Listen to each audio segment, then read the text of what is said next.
Muito bem. Se a escola que você estiver não possuir ar-condicionado, né, leva uma garrafa, um isopor cheio de gelo, aí você vai pegando o gelo, vai pondo assim na nuca e tal, para refrescar. E olha lá ainda, né? Tenso. Mas vamos ver. Pois é. Lá não tem ar-condicionado? Não, NIP eu acho que tem, não tem? Ou não ligaram? Na Unip depende da sala, eu acho. Ixi. Nossa, aí é fogo, hein?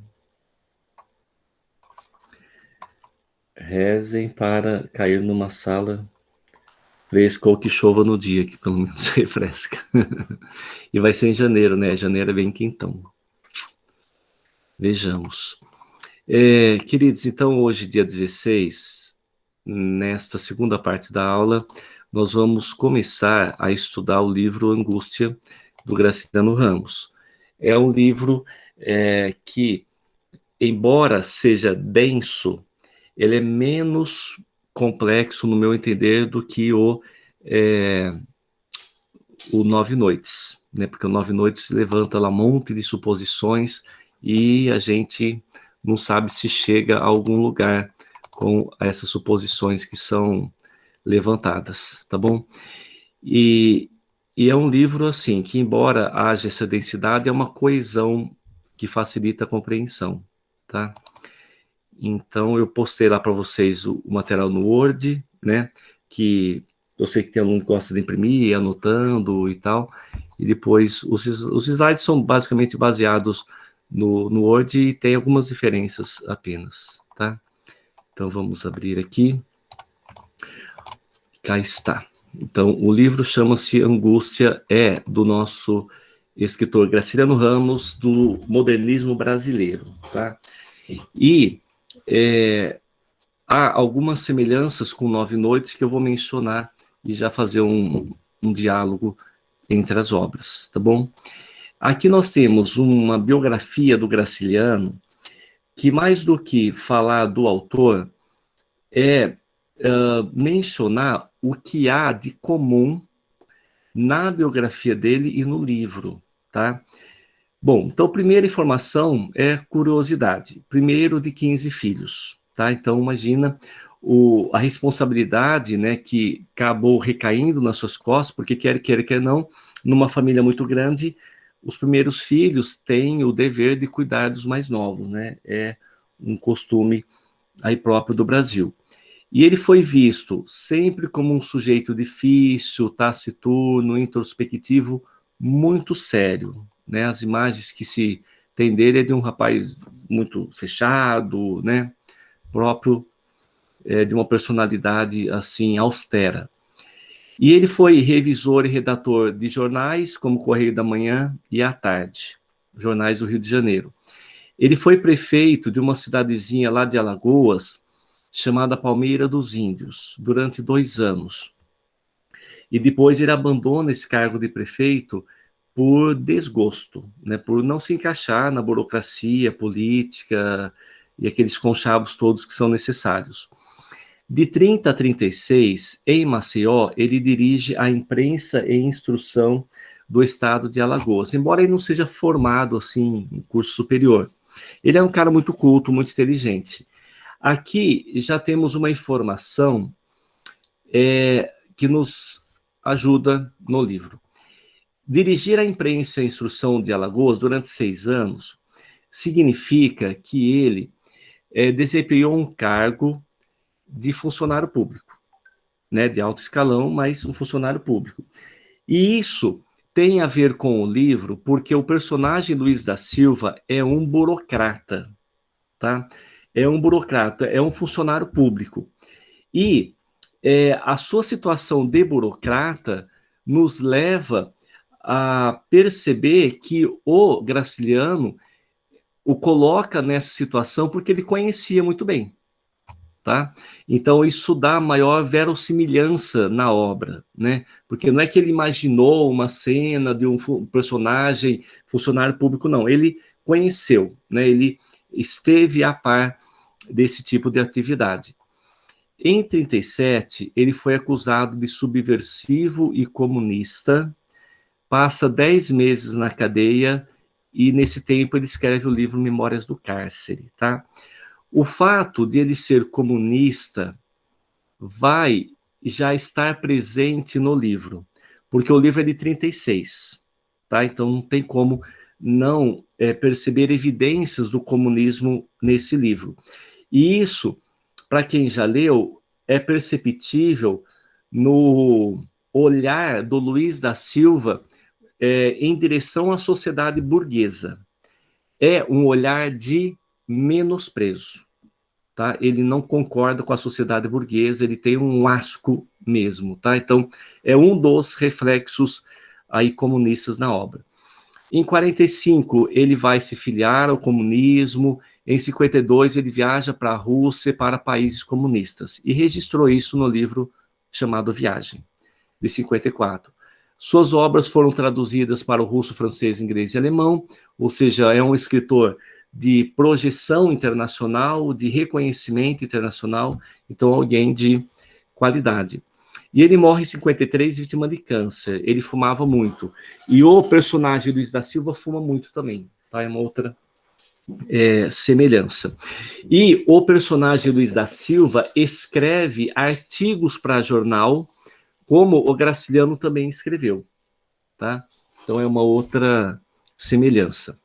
Ok, aqui nós temos uma lista dos livros que ele já fez, tá? Depois eu vou comentar do Vidas Secas, do São Bernardo, né, quando nós chegarmos a essa aula aí no livro, né, no livro didático.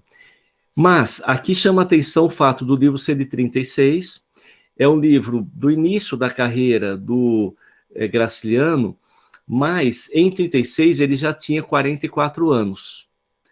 E isso nos leva a perceber que é um livro de um homem maduro, não é um homem na faixa dos 20 anos, como, por exemplo, Drummond começa a escrever os seus livros na faixa dos 20 anos, né? É um homem já vivido, e um homem muito sério, como você pode ver nessa imagem, né? Muito, assim, semblante de austeridade. E aí ele escreveu esses vários livros, mas eu vou comentar depois lá na aula regular, tá bom? Esse livro é de 36. Uma semelhança desse livro com o Nove Noites. O Nove Noites remete à vida do Boel Quinn, sobretudo quando ele chegou ao Brasil em 1938. E ele se mata em 39. Então, esta semelhança pode ser explorada no vestibular, porque ambos os personagens situam-se na década de 30, tá? Então, é um período histórico bastante grave. Por quê? É um período entre as duas guerras, né? E somado a essa tensão das guerras, nós temos esses outros elementos. A crise de 29, que vai se dar em Nova York e gerará nos anos 30 a famosa Grande Depressão, como essa reportagem da Veja aqui nos mostra, né? Uma irrefreável onda de vendas derruba o preço das ações, causa pânico na Bolsa de Nova York e leva milionários à bancarrota. Para onde vai a economia do país mais rico do mundo? Né? Então veja esse questionamento, essa crise americana que vai nos afetar também. Haverá a Revolução de 30, o início da Era Vargas. Aí nós vamos ter, a partir de 37, o Estado Novo, a ditadura de Vargas. E o Graciliano foi preso a mando de Vargas, acusado de subversivo. Nós vamos ter a polarização mundial de nazismo, fascismo, comunismo. E vamos ter a Segunda Guerra Mundial de 39 a 45. Ou seja, é importante, antes de mais nada, reconhecer que esse livro está inserido num contexto histórico pesado, tenso. Se lá, na história do Buell Quinn, a gente pode perceber que o reflexo do tempo histórico é menor, porque parece que os motivos dele se suicidar eram mais pessoais, aqui, nesta obra, ela pode ser entendida como um espelho da Grande Depressão. Espelho representado em um personagem que é o Luiz da Silva. Ok? Porque se lá no Nove Noites o Buell Quinn passou por momentos paradisíacos, momentos muito prazerosos nas viagens ao Oriente, foi aqui no Brasil que a coisa começou a complicar, né? Mas, no caso aqui do Luiz da Silva, que é o personagem desse livro, a vida toda dele é uma vida marcada por uma angústia, por uma opressão, por uma diminuição do seu eu. Daí a ideia do espelho, tá? O Luiz da Silva é um espelho expressionista do que se vivia, porque as dores, as deformações, as tristezas, a crise existencial que havia no mundo estará muito bem espelhada no Luiz da Silva. Tudo bem até aqui? Eu estou com o telefone ligado. Qualquer coisa vocês podem escrever aí ou falar, tá bem? Ok. Então, fazendo essa contextualização, a gente começa a entrar no livro, nos elementos que são utilizados na construção desse livro. Bom, antes de mais nada, o livro pertence ao segundo tempo modernista, tá? Faz parte da prosa modernista do segundo tempo, e essa prosa, a gente vai ver futuramente, ela se subdivide em duas categorias.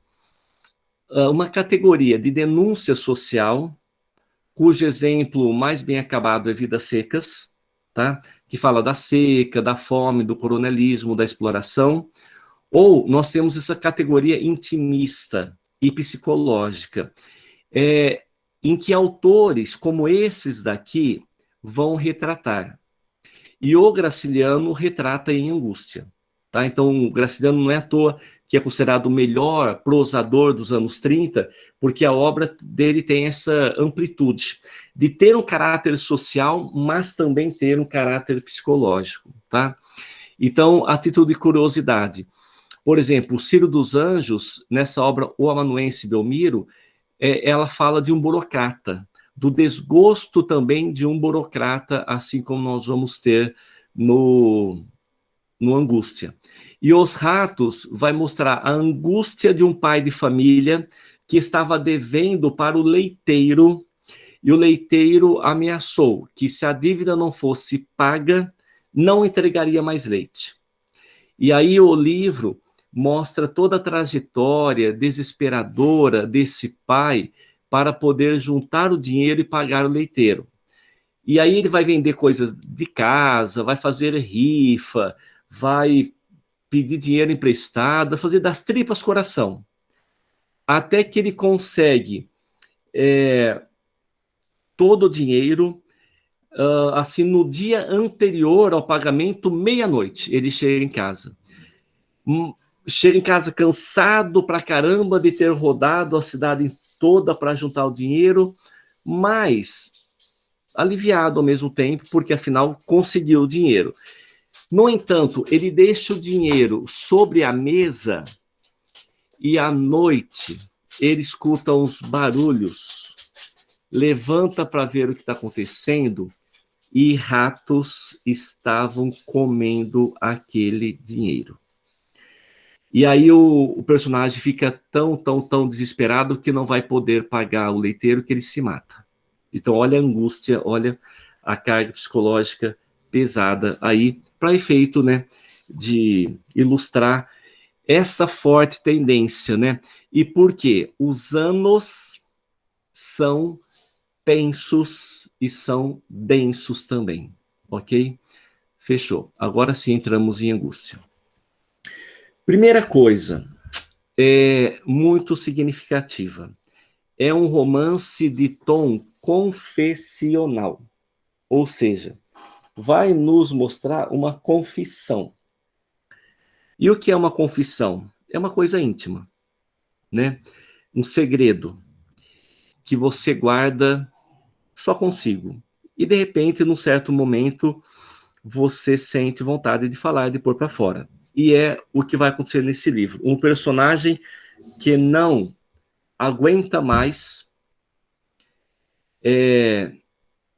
esconder o que ele trazia dentro de si e vai pôr para fora.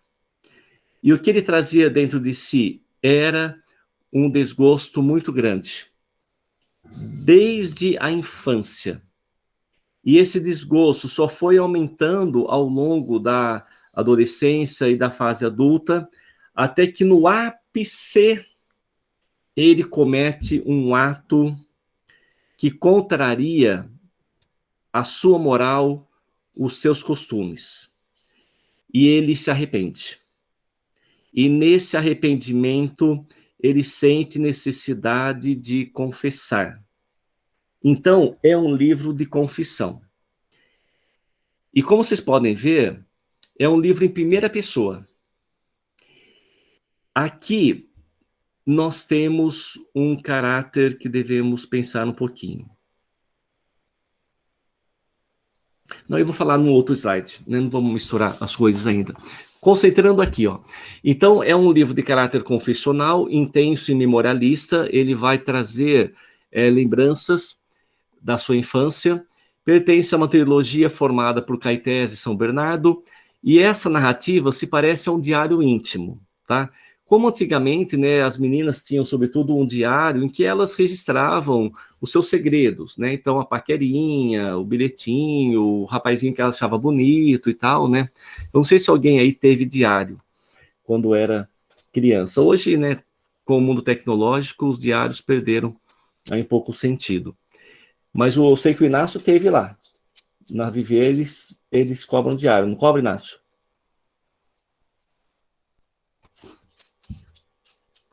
Deixa eu tomar uma água aqui.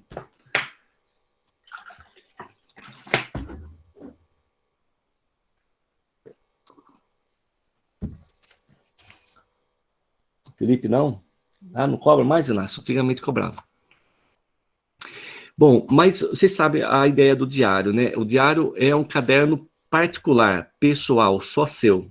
Tanto que o grande conflito era se a mãe pegasse o seu diário, né? Nossa, era algo inaceitável. Ok, e o livro vai captar o interior dos personagens em conflito. No caso, um personagem em particular. Dos seus desajustes com o mundo que lhes deve algo que procuram como respostas a si mesmos.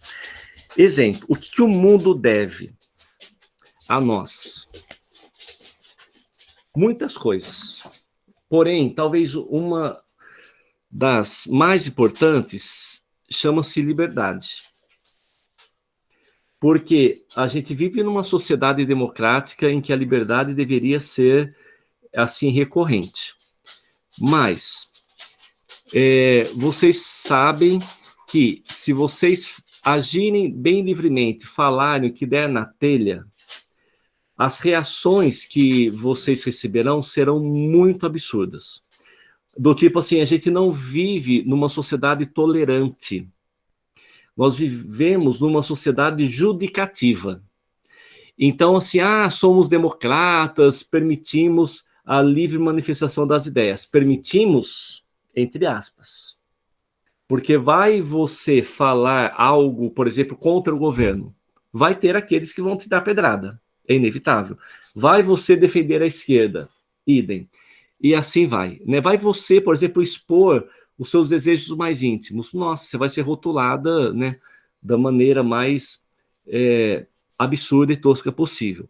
Então, quando ele fala que o personagem está em desajuste com o mundo, é porque o mundo impõe costumes e impõe valores que, para alguns, tornam-se muito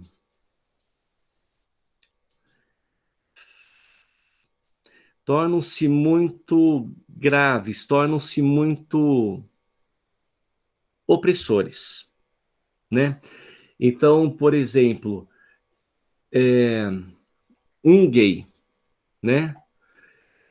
Ele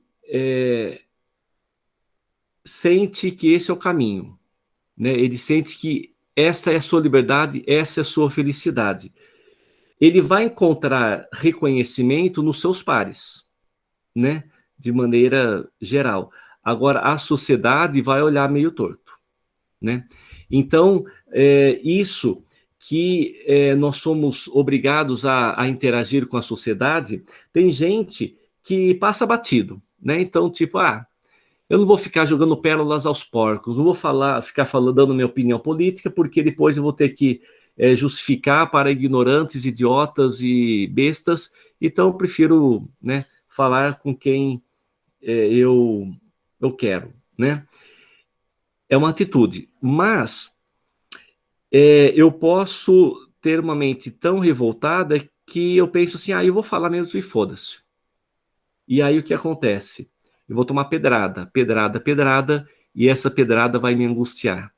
Essa pedrada vai me deixar para baixo. E deixa mesmo. Há vários artistas que, por exemplo, abandonaram a rede social pela falta de liberdade. Por exemplo, um deles, o cara do Raimundos lá. Como é que ele chama? Rodolfo Bin. Isso, o Rodolfo, né? Ele falou que ele abandonou Instagram e Facebook e tal, porque ele falava as suas opiniões e era pedrada de todo lado. Ele percebeu que aquilo lhe estava afetando pessoalmente e prejudicando a sua vida. E o que ele fez? Ele cortou as redes. Uma outra atriz, aquela jornalista que era do CQC e hoje é atriz da Globo, a Kelly Ribeirão Preto, inclusive. Me ajuda aí, Cassi. É aquela Mônica, alguma coisa? Mônica Iose. Exato. Ela, parece que agora voltou, mas ela andou falando certas coisas que ela tomou um processo do Gilmar Mendes, lá do aquele juiz do Supremo. E ela perdeu o processo final, né? É o Gilmar Mendes, e ela foi condenada a pagar 100 mil reais de indenização moral lá. E qual foi o motivo? É que ela criticou a atitude do Gilmar Mendes em libertar aquele médico, Abdel Assif, alguma coisa assim, aquele médico que estuprou, que abusava das mulheres. E o Gilmar Mendes tinha soltado o médico. E ela fez um post assim, muito revoltada contra a atitude do Gilmar Mendes. Tomou o processo, foi condenada. Entende? Então, isso tudo, imagina, para o indivíduo que foi condenado, a Mônica Iose, o Rodolfo e outros tantos aí. Cara, isso te deixa para baixo? Com certeza. Com certeza. Então, aqui, isso tudo é uma contextualização para a gente poder entrar no livro. O Luiz da Silva é um personagem que percebe que a liberdade que ele tem é muito vigiada, é muito limitada, né? E essa liberdade falsa o angustia muito, muito e muito. E a consequência disso a gente vai ver. Inácio, você tem diário, eu sei que lá a prática é diarista. Curiosidade apenas, é uma foto do Graciliano Ramos de 36, tá? Um ano antes dele ser preso, acusado de comunista. Então, veja, aqui ele tinha 44 anos, né? Mas tem um semblante, parece mais velho, e uma cara bem séria, né? Então, foto encontrada lá no DOPS. Ele já estava sendo vigiado há muito tempo. Ok. O título. Angústia remete a um campo semântico relacionado a isso daqui. Do grego, estreitamento, angor. O radical ang significa oprimir, apertar e prender. E angere, do latim, significa apertar, afogar, estreitar. O que, então, esse título tem a ver com o livro? O título nos indica que Luiz da Silva é um personagem prisioneiro dos próprios pensamentos e lembranças negativas. Tá? Então, a angústia dele é, por exemplo, não conseguir esquecer ou relevar um maltrato. Vamos dar um exemplo, né? Você tem uma amiga que falou umas fofocas mentirosas sobre você, né? E era amiga. Claro que você vai ficar muito brava, muito brava. Agora, uma coisa é você levar consigo esta raiva o resto da vida. E outra coisa é você virar as costas, pôr um delete nessa amiga e continuar a sua vida, ok? Não é fácil esquecer.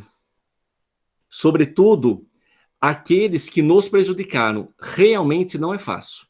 Eu tive uma pessoa que me fez muito mal no início da minha carreira, que me prejudicou muito, e eu me senti muito mal porque eu confiava nessa pessoa. E ela passou a rasteira muito fortemente em mim.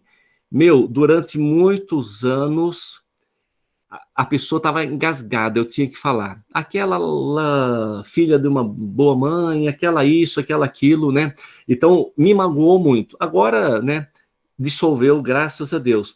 Mas o nosso aparelho psicológico, às vezes, demora para relevar, para esquecer as dores que nos causam.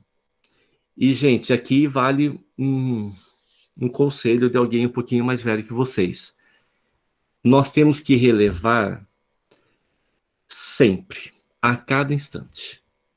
Senão se você for sensível um pouquinho, você vai se deprimir mesmo. Porque o mundo é muito vulgar, muito mesquinho. Mesmo aqueles que deveriam ser exemplos guardam mesquinhez que... Entende? E assim, se não desenvolvermos esta tolerância, essa capacidade de abstração, de sublimação, a nossa vida vai se tornando um inferno. Como disse,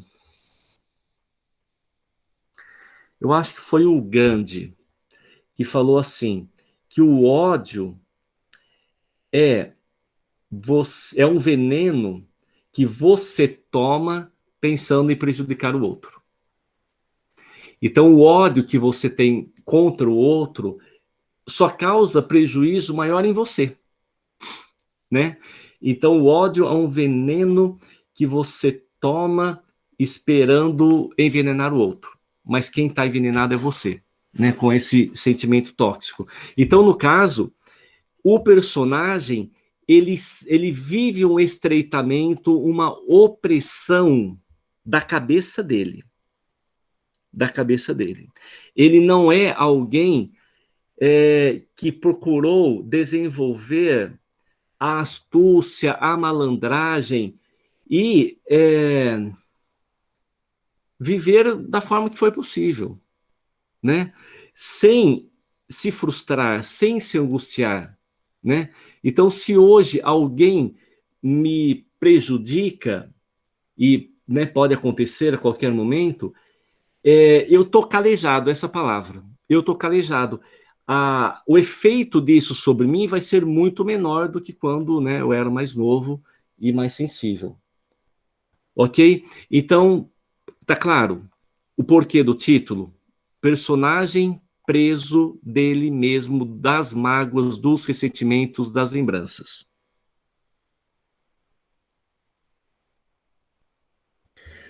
Ó, um exemplo concreto. Um pai de família tinha um filho na faixa dos 20 anos e o filho namorava. Mas a menina que o filho namorava não era de agrado do pai, porque era um pai muito conservador, né, pai tradicional. E muitas vezes o filho já tinha 20 anos, pegava o carro do pai para sair e para ir para casa da namorada. E olha o que aconteceu para ilustrar o que a gente vai ver no livro. Um dia esse filho vai para casa da namorada, mas o pai não o deixou ir de carro, que era meio da semana. O pai falou: não, você já saiu de carro o final de semana inteiro e tal. Não quero. Se você quer ir, vai de bicicleta. Que ele tinha bicicleta. E o moleque foi, né? E aí, gente, aconteceu na volta algo inesperado, mas faz parte da vida. Esse filho foi atropelado e faleceu. E o filho trabalhava com o pai, ou seja, tinha convívio direto com o pai. Imagine como ficou o pai. Sentimento de culpa, remorso. Porque quer queira, quer não, se o pai tivesse permitido o filho ir de carro, a chance de haver o atropelamento era bem menor, né? E a chance de destruir o carro, mas o filho ficar vivo, era maior. Gente, esse pai, assim, perdeu o chão. Perdeu o chão, perdeu. E se sentia culpado. E assim, não tem como ser diferente, né? Olha que cagada. Aconteceu. Ninguém esperava. O pai não esperava e não desejava isso de maneira alguma. Mas aconteceu. E aí? Para resolver isso, haja antidepressivo, haja terapia, haja oração, novena e não sei o que lá. Mas o pai faleceu 4 anos depois de um AVC. E o AVC, né, que é coisa do cérebro aí, aconteceu com esse pai, acidente vascular cerebral, né? Aconteceu com o pai e, sem sombra de dúvida, eu acho que o pai desejou. Porque, assim, ele não admitia ter perdido o filho dessa maneira tão besta. E é como se o pai quisesse ir ao encontro do filho. Inconscientemente é isso, tá? Claro que ele não percebia, mas o fato de ele ficar matutando e se culpando, o homem envelheceu assim em 2 anos tremendamente, né? E 4 anos depois ele faleceu. Então, isso tudo é para mostrar o personagem. Ele é alguém desse tipo, cuja cabeça é cheia de remorso, cheia de sentimento de culpa. Por quê? Ele vai fazer uma coisa errada. Errada segundo a sua consciência. E aí a gente vai ver. Quem que leu esse livro, gente? Só para eu saber aqui e ver se eu posso. Maria Eduarda, Marina, a maioria leu. Perfeito. Então vamos lá. Primeira coisa, o livro tem 40 capítulos e eles não são numerados. Tem apenas 3 asterísticos. O que isso sugere? Maria Clara também, ótimo. O que isso sugere é o próprio tom do livro. É esse fluxo confessional. Como assim? Não entendi. Gente, qualquer um passou por uma experiência de ou fazer uma cagada, não no sentido literal, cometer um erro ou sofrer uma frustração. E você ficar abalado psicologicamente.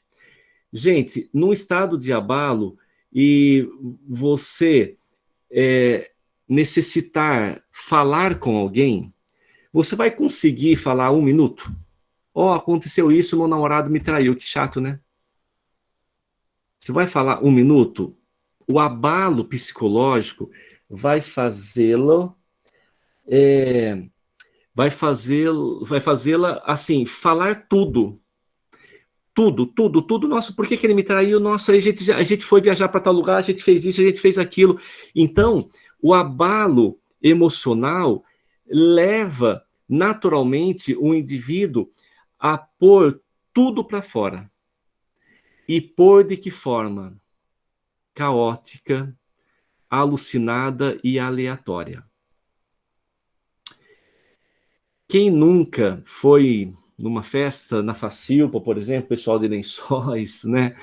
E de repente lá o carinha que você estava afim ficou com a sua amiga, ou o carinha que você já ficou estava com outra, ou se alguma coisa te abalou, né? Você vai precisar afogar as mágoas. Aí haja um ombro amigo para te ouvir, né? Então você vai falar de uma maneira aleatória, desencontrada pela situação psicológica desequilibrada que você se encontra, ok? E isso acontece no livro. Por quê? O autor, embora seja do modernismo e seja conhecido como um autor de estilo seco, esse livro não é seco. É um livro com excesso de linguagem, com repetições, com passagens obscuras, sugestões e impressões. Por que que ele não é tão enxuto? Porque a proposta aqui não é mostrar a secura da vida do sertanejo lá em Vidas Secas, né? O propósito aqui é mostrar esse estado psicológico bem desequilibrado da personagem, né? Então, é aquela coisa, afogar as mágoas. Você vai falar o que te abala uma vez, segunda vez, terceira vez, e por mais que você fale 1000 vezes, você vai falar 1001, 1002, 1003. Eu tenho um amigo, por exemplo, cuja esposa quis se separar dele, e ele gostava muito dela. Gente, até hoje ele não aceitou isso, mas ele não percebe. Por quê? Do nada, ele fala, não, porque quando eu fui casado com a fulana, tá. Depois, uma outra ocasião, não, porque uma vez com a fulana, sabe, ele não cortou isso daí. Então, essa reiteração, essa repetição de uma mesma informação, nesse livro faz todo sentido, porque é um livro que mostra a angústia. Ok. Além dessa informação, a sua linguagem tem neologismos e oralidades. É um livro que se passa lá em Alagoas, tá? Então seriam expressões próprias de Alagoas, como manzanzando e salamaleques. Há palavras obscenas ou expressões obscenas, como aqui. Aguenta, maluco, trouxa, filho de uma pá. Rasga, diabo, vai fazer isso com tua mãe, peste.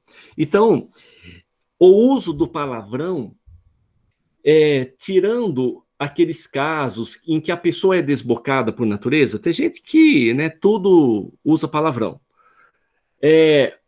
Em circunstâncias normais, quando é que você chega a pôr o palavrão para fora?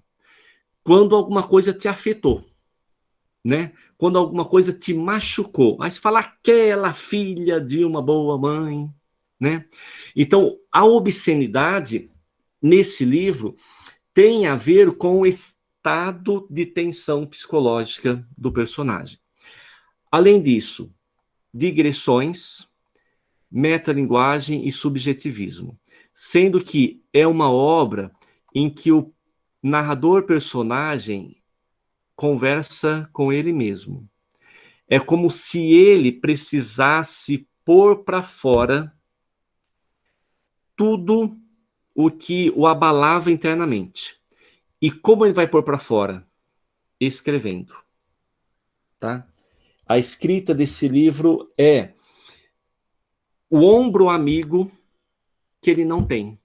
Né? Então, se você precisou de um ombro amigo para te ouvir e o seu amigo, sua amiga ofereceu esse ombro e você chorou as mágoas ali, no caso, é como se o papel fosse esse ombro amigo, então ele vai chorar as mágoas no papel e por tudo que o oprimia internamente. Somado a essas características, olha o que a gente acabou de ver, o surrealismo. Como que esse surrealismo vai estar presente no livro? Através desse mergulho interior, da ilogicidade, dos delírios. Haverá um momento no livro, sobretudo no final, em que a personagem vai se tornar muito desequilibrada, muito louca, devido ao ato praticado. E ela vai delirar imaginando coisas, ouvindo coisas, é a loucura mesmo, tá? É muito próximo da loucura. E é um elemento surrealista. Segundo elemento vanguardista aqui, o expressionismo. Como eu estou sugerindo para vocês, não é o livro de um personagem que passou por uma angústia. Nesse caso, o Boel Quinn. O Boel Quinn passou por uma angústia que se soma à vigilância de Vargas, se soma à sífilis que talvez ele tenha adquirido, se soma ao não encaixe na convivência com os índios. Então, há alguns motivos que angustiaram o Boel Quinn e o levaram a se suicidar. No caso desse livro, não é a presença de alguns motivos, é a presença de uma vida angustiada. Então, a gente vai ver que essa angústia é potencializada. Por isso que é expressionismo. É exagerada, tá? E é o caso assim, ele vai lembrar da infância somente os piores momentos. Olha o que é uma pessoa com tendência depressiva, com tendência de angústia, né? Ele só vai registrar para nós aquilo que justifica o ato que ele vai cometer, que justifica o mal-estar, que justifica essa crise existencial. Um exemplo para ficar claro. Dom Casmurro do Machado. O que acontece nesse livro? O Bentinho não tenta justificar a traição da Capitu? Ele não vai em busca de provas supostas que condenem a Capitu? Olha a angústia que ele viveu. A angústia por causa da traição. Mas o Bentinho, teve uma vida boa, teve uma infância boa. E a angústia começa a brotar nele depois que ele se casa com a Capitu e depois que ele tem um filho com a Capitu e o filho se parece com o Escobar. Então, há um motivo em particular. Esse livro não tem um motivo. É uma vida toda de frustrações. Uma vida toda de frustrações. E isso, gente, tem que tomar cuidado, porque nessa fase radical que o mundo vive, eu tenho visto aí várias manifestações nas redes sociais, inclusive. Então, por exemplo, uma manifestação que é radical faz sentido, mas é imprópria generalizar. Por exemplo, algumas feministas. Nenhum homem presta. Nasceu homem já é motivo para ser condenado. Quer ver uma mulher feliz? Dê um homem morto diante dela. Você já deve ter ouvido isso daí. Entende? Então, assim, há motivos para essas generalizações? Sem dúvida.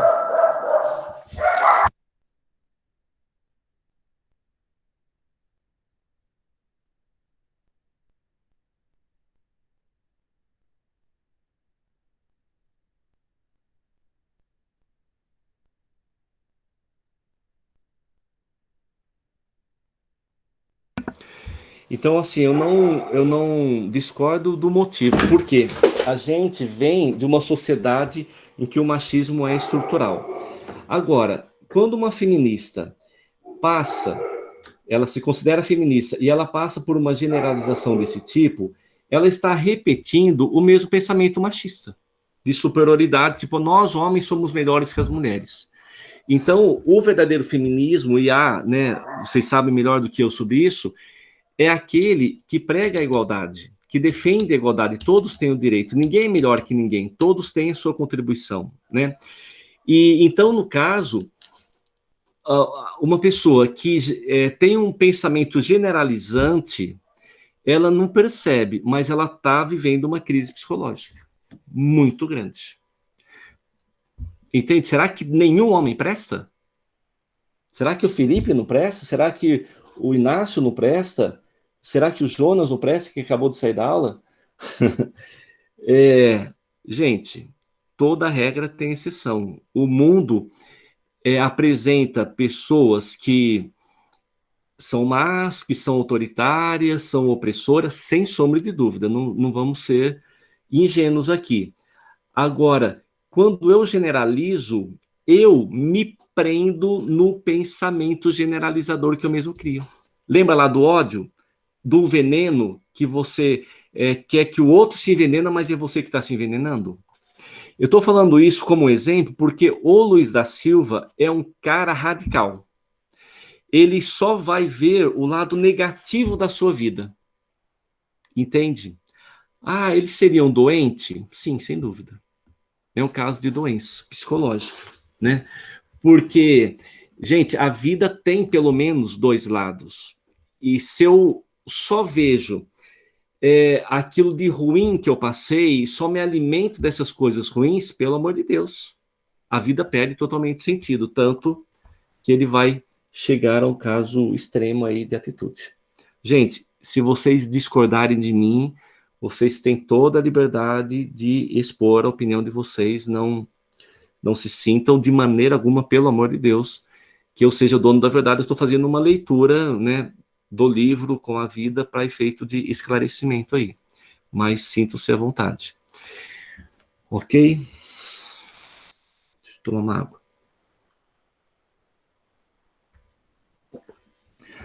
Bom, aí nós temos essa imagem que ilustra o que existia na cabeça do Luiz da Silva. Primeiro, contas a pagar. Preocupação com as contas porque ele era um funcionário público e ganhava pouco. Segundo, dívida no banco. Ele fez um empréstimo, inclusive, para comprar o enxoval da namorada, que é a Marina. Então, ele queria se casar com ela a todo custo e não pensa duas vezes em fazer o empréstimo. Depois, o seu pensamento vai ficar dividido com esta pessoa, que é o Julião Tavares. É um personagem que vai aparecer e vai assediar a Marina. Vai paquerar a Marina e vai roubar a Marina do Luiz da Silva. E veja que aqui é um cinzeiro cheio de cigarro. Ele é um personagem que fuma muito. E o fato de fumar é uma forma de aliviar a tensão. Tanto que se você perguntar para muitos fumantes, por que você fuma? Ah, que me relaxa. Tá? E os papéis na sua mão é que ele era um burocrata, ele lida com papéis, e os livros aqui é que ele é um intelectual, ele é um leitor. E ele escreve, inclusive, alguns artigos para jornais, tá? E o Luiz da Silva, então, é um personagem dividido. Preocupação com conta, preocupação com o banco, preocupação com a Marina, preocupação com o Julião Tavares, preocupação com o trabalho, preocupação com os artigos que ele tem que escrever e coisas assim, tá? Nome dele, então, Luiz da Silva. Ele vai relatar os acontecimentos do presente misturados a lembranças amargas. Lembra que eu disse? A ênfase só nas coisas negativas. Olha aqui.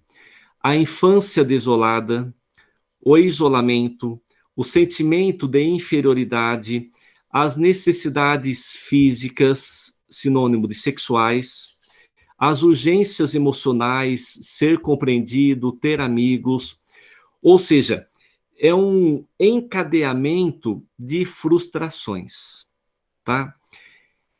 Flui na sua escrita lembranças desordenadas.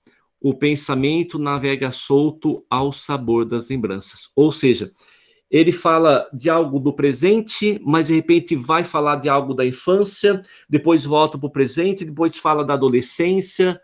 Há essas digressões, né? Essas mudanças temporais. E aí vai ter exemplo, né? Tudo bonitinho para vocês verem, ok? Exemplo do início do livro. É um início como as grandes obras. Esse início já resume o livro inteiro. São aqui alguns parágrafos. Deixa eu só achar aqui, tomar alguma coisa. Isso, ok. Esses são os 4 primeiros parágrafos do livro. Estou com o livro aqui na mão. Bom, vou perguntar para quem deu.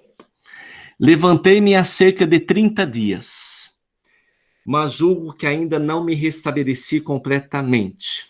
Meninos e meninas que leram, por que ele não se restabeleceu completamente? O que aconteceu para ele ter se levantado? Se ele se levantou é porque ele estava acamado. Gente, aí talvez vai rolar um spoiler aí, mas enfim, o importante é a gente decifrar o livro e entender. Pode dizer aí, o que aconteceu para ele estar prostrado e só se levantar há cerca de 30 dias?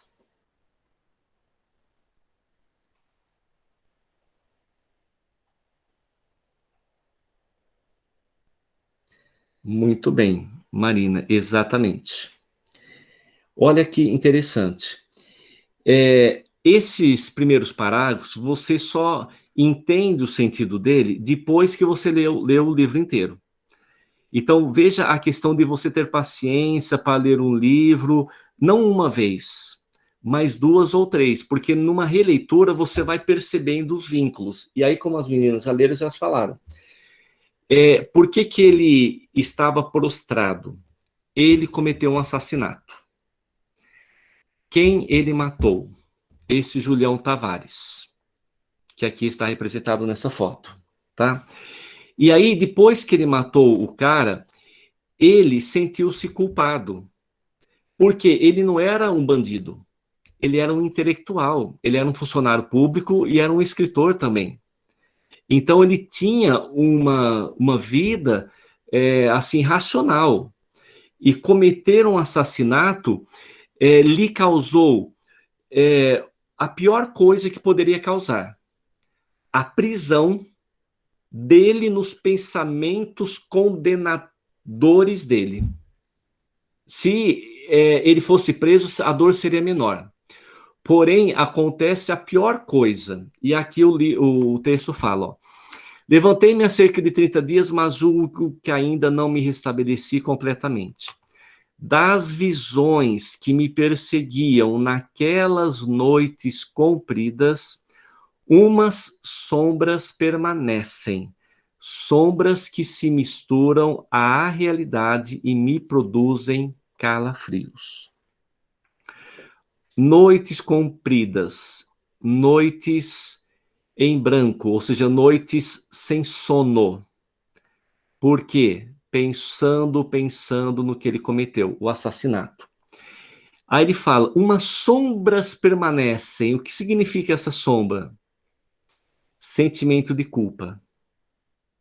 É o remorso que eu ilustrei para vocês na figura do pai, né, que perdeu o filho. Então, sombras que se misturam à realidade e me produzem calafrios. Ou seja, antes de a sociedade condená-lo por ter cometido um crime, ele já foi condenado. Por quem? Por ele mesmo. Então percebe o grau, né, de depressão do cara. E essa condenação de si mesmo faz ele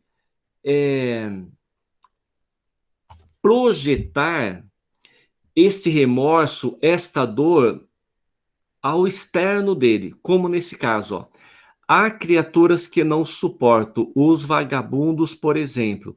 Parece-me que eles cresceram muito e, aproximando-se de mim, não vão gemer peditórios, vão gritar, exigir tomar-me qualquer coisa. Os vagabundos cresceram muito? Será que ele está se incluindo aqui? Provavelmente. Porque cometer um crime significa ser um bandido, né?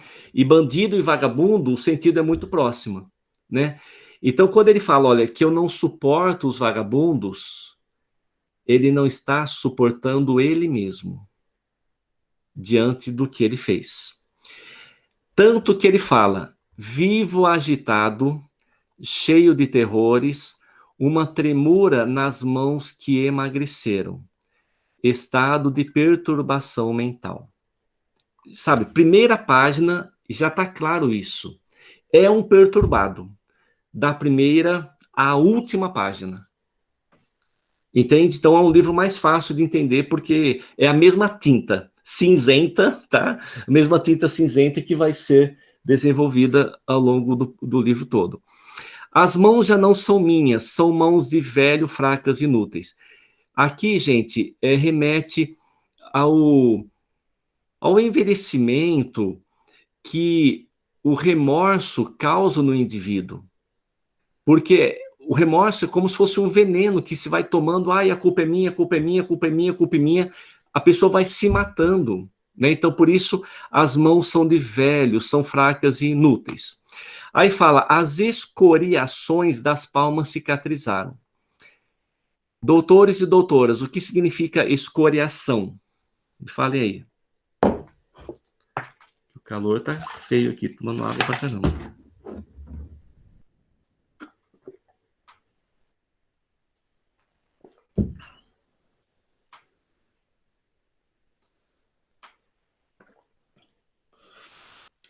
O que é uma escoriação? Um corte, um machucado. Escoriação na mão. Nas palmas cicatrizaram. Por que ele estava com as palmas machucadas?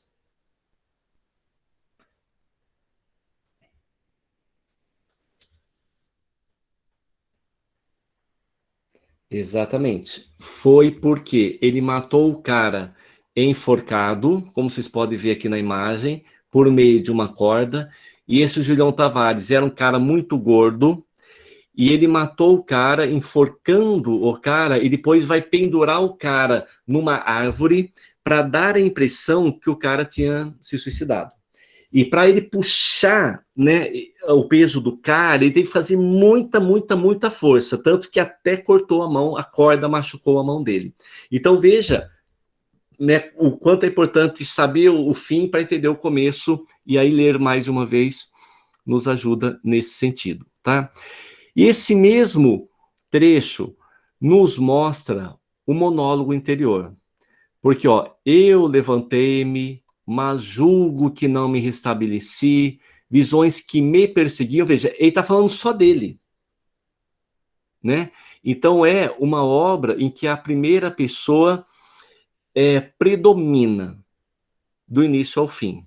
É como se fosse uma conversa dele com ele mesmo. Como eu disse, é o ombro amigo em que ele precisa desabafar. E ele vai desabafar no papel, escrevendo essa obra sobre o que ele fez e o porquê ele fez. É uma tentativa de meia-culpa, né? Até está escrito em algum lugar aí. É uma meia-culpa, mostrando o ato falho que ele cometeu, mas também justificando, tá? E olha aqui o fluxo de consciência em que ele vai falar de várias coisas ao mesmo tempo. Lembro-me de um fato, de outro fato anterior ou posterior ao primeiro. Mas os dois vêm juntos. E os tipos que evoco não têm relevo. De toda aquela vida havia no meu espírito vagos indícios. Saíram do entorpecimento recordações que a imaginação completou. Ou seja, ele vai misturar as coisas, vai misturar as lembranças ou recordações. No entanto, às recordações soma-se a imaginação. Gente, este é um elemento narrativo que também existe no livro Nove Noites. Lembra que a gente viu lá que, em falta de provas, em falta de dados mais precisos, o narrador imaginou, ele completou pela imaginação? É a mesma coisa aqui. Então, o que acontece é o seguinte: o narrador, ao mesmo tempo que vai levantar motivos, justificativas que expliquem o assassinato que ele praticou, ele também deixa subentendido que esses motivos podem não ser justificativos. E por quê? O abalo psicológico, o remorso, né? Exemplo, as pessoas orgulhosas, aquelas bem orgulhosas, têm dificuldade em assumir os erros, né? Então, por exemplo, se um cara é arrogante, orgulhoso e trai a namorada descobre e larga dele, né? O cara vai, se arrepender, o cara vai reconhecer que a culpa é dele? Se ele é orgulhoso, não. Ele vai imaginar, falar, meu, imagina, ela não aconteceu nada, é culpa dela, né? Ele inventa as coisas. Então, aqui nesse livro, existe essa mistura de realidade e exagero. Por quê?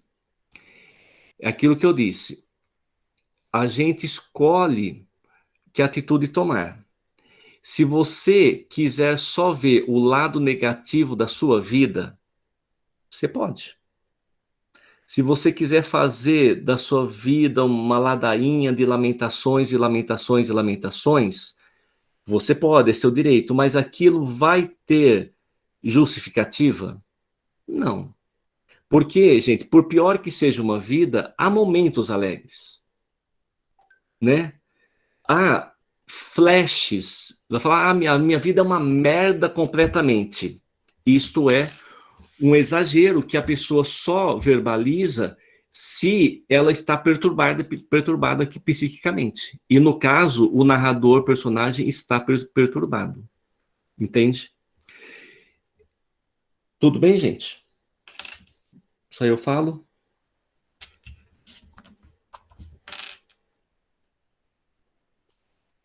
Tranquilo, bem. Tudo bem, por enquanto? Então, estou procurando transmitir esse clima, tá? E a gente vai acabar já, só um minutinho. Ó, a lembrança chega misturada com episódios agarrados aqui e ali em romances. Dificilmente poderia distinguir a realidade da ficção. Então, olha só, ele lia muitos romances. Romances são ficções, são coisas imaginadas ou criadas. Logo, ele confessa, veja, ele confessa, que a lembrança chega misturada com episódios agarrados aqui e ali em romance. Ou seja, isso mostra que aquilo que ele vai nos afirmar pode ser apenas uma imaginação, apenas um exagero.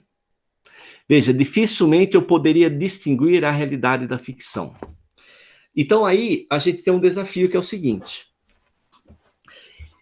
Existe o ditado que diz: onde há fumaça, há fogo. No entanto, uma fumaça pode ser muito maior do que o fogo. Sobretudo, por exemplo, se houve aí uma queimada, como está havendo queimadas absurdas lá no Pantanal, e no meio da noite chove, vai sair muita fumaça dessa queimada, mas o fogo propriamente dito já vai estar menor. O que eu quero dizer com isso é o seguinte: O desafio de ler esse livro é a gente desenvolver a desconfiança, isto é, a percepção de que aquilo que ele está nos contando tem um fundo de verdade. Sempre vai ter um fundo de verdade, mas não será obrigatoriamente do jeito que ele contou. Um exemplo claríssimo. O Bentinho do Dom Casmurro. Pode ser que a Capitu tenha traído? Pode, né? É inevitável, isso daí faz parte da condição humana. Agora, será que ela era todo aquele monstro que ele descreve para nós no livro?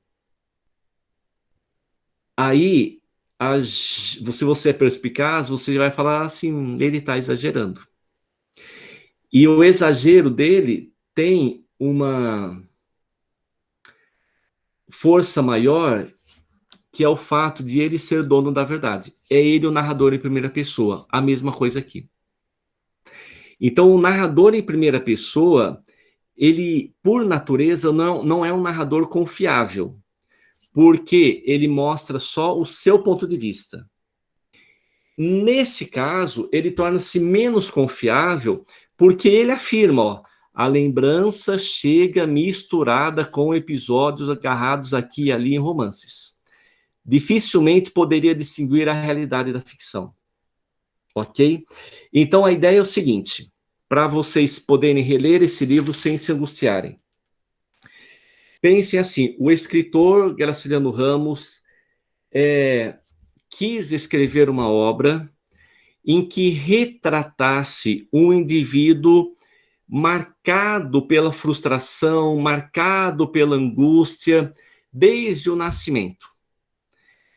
Como se fosse um quadro expressionista, exagerado, deformado, feio, mas cumpre um propósito de revelar algo da vida, que é a presença de pessoas angustiadas, depressivas, por problemas variados aí que a sociedade nos apresenta. Tudo bem? Como o grito, por exemplo, né, aquele quadro de Munch, que é o grito, o cara... O objetivo do quadro é pintar esse espanto, essa depressão, essa angústia da personagem, né?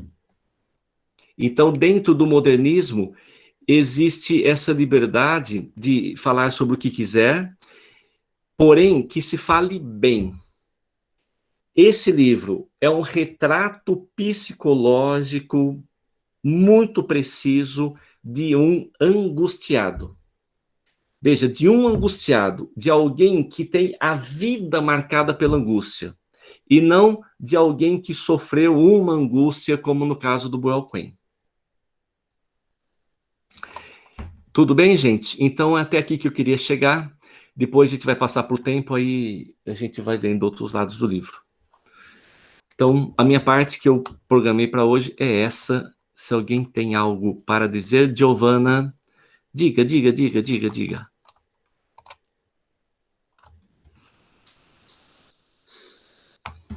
Assim, 5 minutinhos. Eu tô fazendo todo esse preâmbulo, tá, gente? Porque é um livro, de certa forma, insuportável de ler. Porque é o deprê. Se você tá ao lado de uma pessoa deprê, a tendência é você ficar deprê também, né? Mas é importante a gente ler com um certo distanciamento. Tipo, ele é assim. Eu estou estudando um caso de um desequilibrado mental, angustiado e frustrado. Ele é assim. Ler com a impessoalidade necessária para você entender. Coloque esse distanciamento, porque, gente, a primeira vez que eu li esse livro, eu falei, nossa senhora, se absorve, né? O que o cara transmite, né? O que o narrador transmite.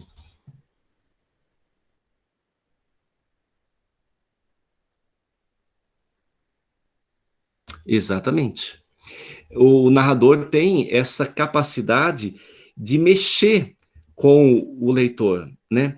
E essa capacidade de mexer é para nós pensarmos sobre aqueles que sofrem, né, de algum desequilíbrio psíquico, e não é uma questão de frescura de maneira alguma, de fraqueza moral, né? Depois que você entende, né, o livro e penetra no livro, é um livro maravilhoso. Maravilhoso mesmo, tá? É que exige um certo leitor maduro, tá, gente? E vocês já estão nesse ponto aí. Porque às vezes um leitor meio imaturo, ele fala, ai, que livro chato, livro pesado, credo, não vou ler, não.